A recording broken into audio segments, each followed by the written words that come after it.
नमस्कार। इस पृष्ठ में पढ़ेंगे हम अस्थि संधियों का हिसाब किताब। अस्थि संधियों का हिसाब किताब। अस्थि का मतलब हड्डी, संधियों का मतलब जोड़, मतलब मानव शरीर में जितनी हड्डियां हैं उनके जोड़, मतलब उन्हीं के हिसाब किताब के बारे में इस पृष्ठ में हम पढ़ेंगे। शुरू करते हैं। हड्डियों की संख्या गिनते समय एक नया खेल शुरू हो गया। हड्डियों में कितने जोड़ हैं? जोड़ न रहने पर नल पकड़ा नहीं जाता। क्रिकेट के खेल में स्पिनर गेंद पकड़कर मरोड़कर छोड़ते हैं। कलाई तक की सब उंगलियां काम आती है। कलाई से लेकर उंगलियों के छोर तक कितने जोड़ हैं? हमारे शरीर में कलाई से लेकर उंगलियों तक कितने जोड़ हैं, इसके बारे में भी आपको पता चलेगा। मतलब हमारे शरीर में जितनी भी हड्डियां हैं सबके जोड़ हैं। सर के कक्षा में प्रवेश करने पर जॉन ने गेंद को पकड़ने के समान उंगलियों को मोड़कर दिखाया। सर ने कहा, हड्डी अर्थात अस्थि, जोड़ अर्थात संधि।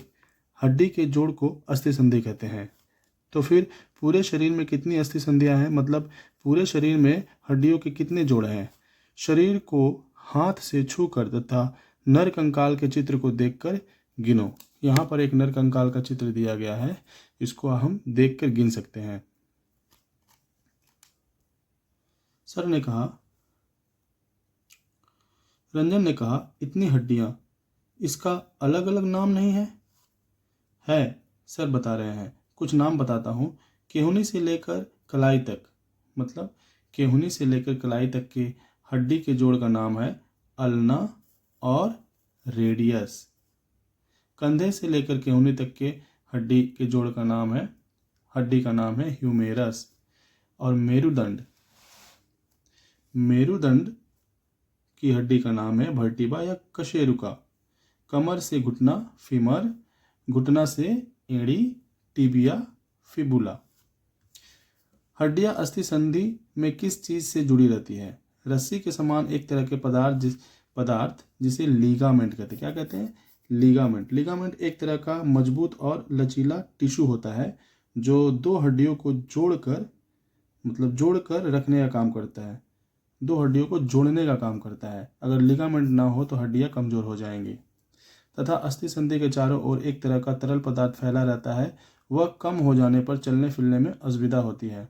होता है ना, जब हम बूढ़े हो जाते हैं या किसी बूढ़े व्यक्ति को देखिएगा, उनके हड्डियों में घुटने में, पैर के घुटने में बहुत दर्द रहता है, क्योंकि चलते चलते बैठते बैठते उठते बैठते उनकी हड्डियों का जो लिगामेंट है वो घिस जाती है और उसमें हड्डी आपस में टकराने लगते हैं, तो वहाँ पे दर्द होता है। तो वही कारण है दर्द होने का। रीना ने कहा, जिम्नास्टिक करने से अस्थि संधि अत्यधिक लचीली रहती है। ठीक, परंतु अस्थि मजबूत करने के लिए कैल्शियम की जरूरत पड़ती है जो दूध तथा अंडे में होती है। यहाँ पर एक चित्र दिया गया है कंकाल का और बोला है चित्र के सामने ठीक ठीक मतलब कौन सी हड्डी है उसका नाम लिखने के लिए। तो यहाँ पे देखिए, चित्र के सामने जो बॉक्स है वहाँ पे खोपड़ी है ना, खोपड़ी। तो यहाँ लिखेंगे खोपड़ी की हड्डी, हम लिखेंगे खोपड़ी। दूसरा नंबर चित्र के सामने क्या है? यहाँ रीढ़ की हड्डी। रीढ़ की हड्डी तो हड्डी को क्या कहते हैं? देखिए, रीढ़ की हड्डी को, मेरुदंड की हड्डी को क्या कहते हैं? कशेरुका या वर्टिब्रा। हम कशेरुका लिख सकते हैं। ये रीढ़ की हड्डी है, मेरुदंड। और उसके नीचे इस बॉक्स के सामने क्या है? ह्यूमेरस, मतलब ऊपरी भुजा की हड्डी। ये जो हड्डी है ऊपरी भुजा की हड्डी, इसको हम क्या कहते हैं? ह्यूमरस।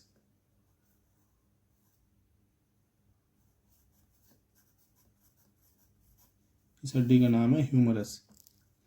उसके बाद देखिए यहाँ पर कलाई की हड्डी, इसको कहते हैं हम निचली भुजा की हड्डी। ये निचली भुजा की हड्डी है, इसको हम कहते हैं रेडियस और अल्ना। क्या कहते हैं? रेडियस और अल्ना।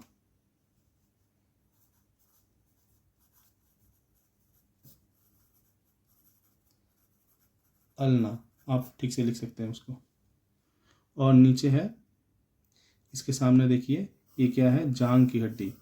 ये है जांग की हड्डी, इसको हम कहते हैं फीमर। फीमर। यहाँ फीमार लिखा हुआ है, ये गलत लिखा हुआ है, इसको होगा, ये होगा फीमर।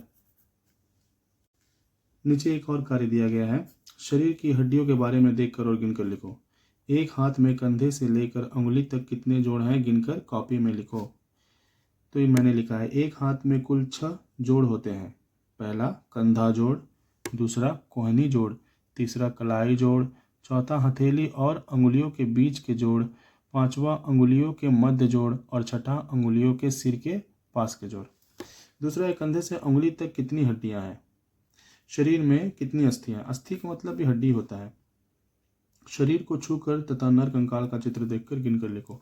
ऊपर नर कंकाल का चित्र है, उसको देखकर आप गिनकर लिख सकते हैं। मैंने लिखा है, कंधे से अंगुलियों तक कुल 30 हड्डियां होती हैं।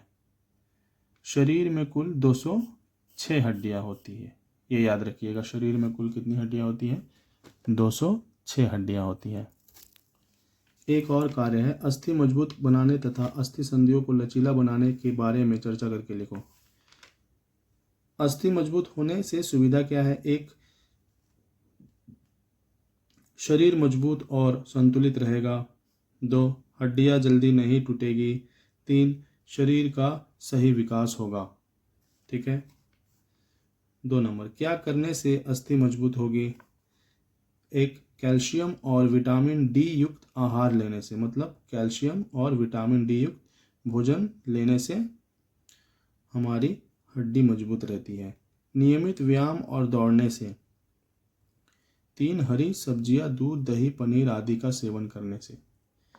3 नंबर, अस्थि संधि लचीला होने पर क्या सुविधा होगी? मतलब हड्डियों का जोड़ अगर लचीला हो तो क्या सुविधा होती है? चलने, दौड़ने और झुकने में आसानी होगी। शरीर अधिक लचीला और सक्रिय रहेगा। 3, जोड़ों में दर्द और अकड़न कम होगी। और यहाँ एक है, क्या करने से अस्थि संधि लचीला होती है? पानी अधिक पीने और हाइड्रेटेड रहने से। 2 नंबर, नियमित व्यायाम और योग करने से। 3 नंबर, संतुलित आहार लेने से। और ओमेगा 3 प्रोटीन और विटामिन लेने से हमारी अस्थि संधि लचीली होती है। पेज नंबर 12 में पढ़ेंगे पेशियों के संबंध में कुछ बातें। इस पेज में पेशियों के बारे में बताया गया है। मनुष्य के शरीर में अनेक पेशियां होती हैं जो अलग अलग कार्य करती हैं, जैसे हाथ उठाना, पकड़ना, देखना, भोजन करना आदि। पेशियों के बिना शरीर को हिलाना डुलाना, चलना फिरना असंभव है। ठीक है, पढ़ लेते हैं। शुभ्र को उसके चाचा पंजा लड़ाना सिखा रहे थे। चाचा का हाथ जोर से पकड़ते ही शुभ्र हैरान रह गया। पत्थर के समान सख्त था। शुभ्र ने पूछा, आपके हाथ इतने सख्त कैसे हो गए? पेशी के कारण। यह काम करते समय हड्डियों की सहायता करती है।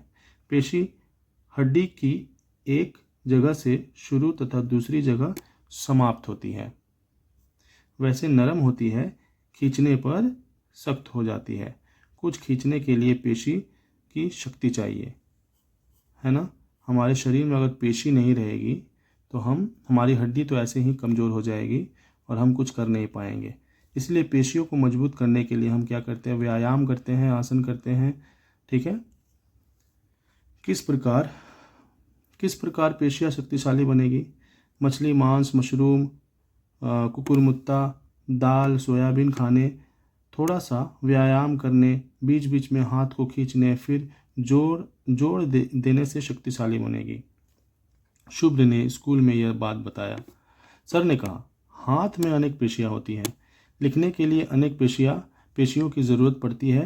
गेंदबाजी के समय दूसरे प्रकार की, और देखने पढ़ने के लिए आँखों की पेशी काम आती है। तो शरीर में जितनी भी पेशियां हैं सबकी अलग अलग काम है। आँखों की पेशियां हमें देखने में मदद करती है, हाथ की पेशियां हमें लिखने में मदद करती है। तो शरीर में पेशियों का बहुत महत्व है। अगर पेशियां नहीं रहेगी तो हम कुछ कर ही नहीं पाएंगे। अजंता ने कहा, दूसरे प्राणियों के शरीर में भी पेशियां होती है। अवश्य, बाघ के मुंह की पेशी में अधिक शक्ति होती है। पक्षियों के पंख की पेशी अत्यंत शक्तिशाली होती है। और केचुआ के शरीर में केवल पेशी ही होती है, हड्डी नहीं होती है ना।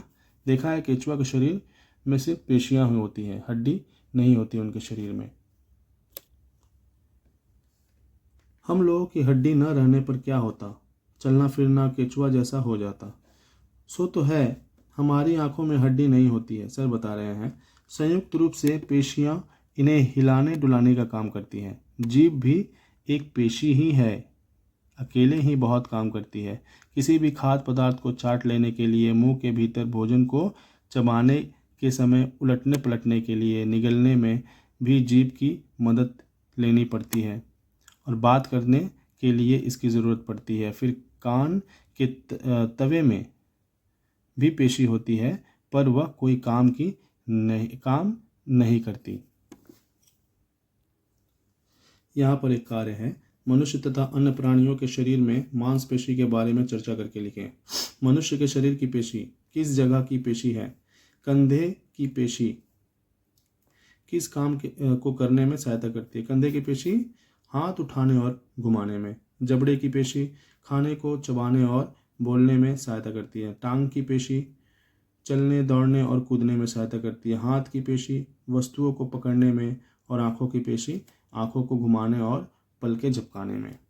अन्य प्राणियों के शरीर की पेशी किस जगह की पेशी है? पंखों की पेशी पक्षियों के पंखों की पेशी उड़ने में सहायता करती है। शेर के जबड़े की पेशी शिकार को पकड़ने और चीरने में सहायता करती है। घोड़े की टांग की पेशी तेज दौड़ने में सहायता करती है।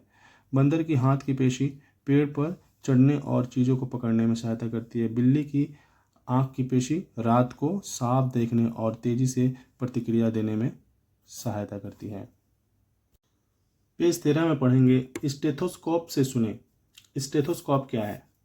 स्टेथोस्कोप एक चिकित्सा उपकरण है जिसका उपयोग डॉक्टर शरीर के अंदर की ध्वनियों को सुनने के लिए करते हैं। जैसे हृदय की ध्वनि हो, फेफड़े की ध्वनि हो, पेट की ध्वनियाँ हो, उसको सुनने के लिए डॉक्टर स्टेथोस्कोप को यूज़ करते हैं। पढ़ते हैं, डॉक्टर साहब छाती पर स्टेथोस्कोप लगाकर देखते हैं।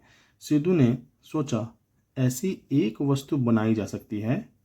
स्टेथोस्कोप को जिस ओर से छाती में लगाया जाता है वह छोटी कुप्पी की तरह होती है। सिद्धू ने एक कुप्पी तथा रबर की नली से स्टेथोस्कोप बनाने की कोशिश की।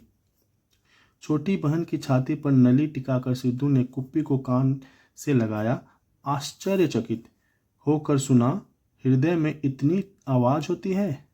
ठीक से देखने से पहले ही बहन को माँ ने बुला लिया। वह एकदम से भागती हुई चली गई। फिर थोड़ी देर में वापस आई। सिद्धू ने फिर से वैसे ही सुना। इस बार लगा कि ध्वनि बदल गई है।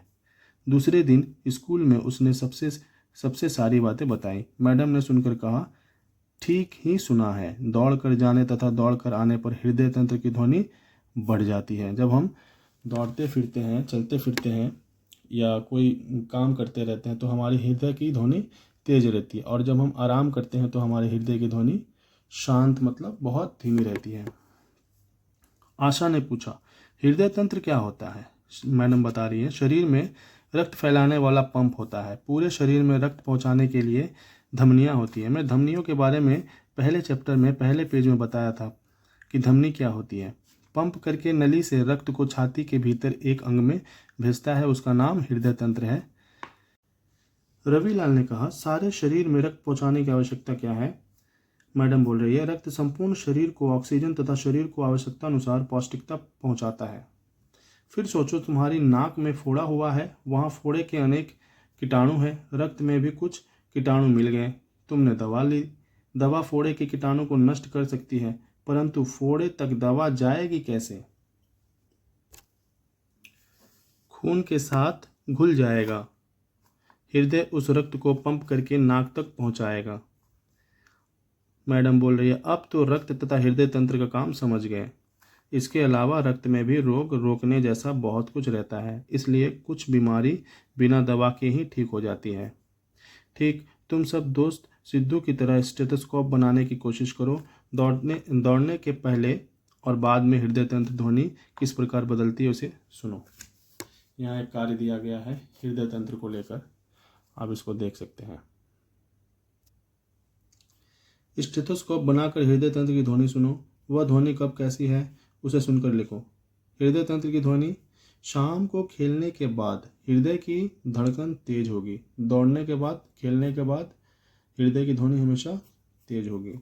रात को सोने जाने से पहले हृदय की ध्वनि धड़कन सामान्य होगी, क्योंकि सोने जाने से पहले हम ज़्यादा दौड़ भाग नहीं करते हैं। यह परिवर्तन क्यों? खेल के दौरान शरीर को अधिक ऑक्सीजन और ऊर्जा की ज़रूरत होती है। सोने से पहले शरीर आराम की स्थिति में होता है, इसलिए धड़कन की ध्वनि सामान्य रहती है। बीमार पड़ने पर रक्त परीक्षण क्यों करते हैं?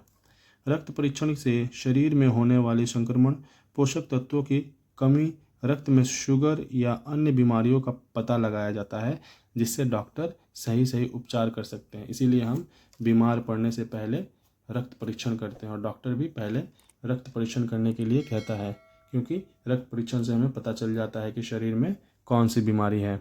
आशा करता हूँ आप सबको ये चैप्टर समझ में आया होगा। मिलते हैं नेक्स्ट वीडियो में, तब तक के लिए धन्यवाद।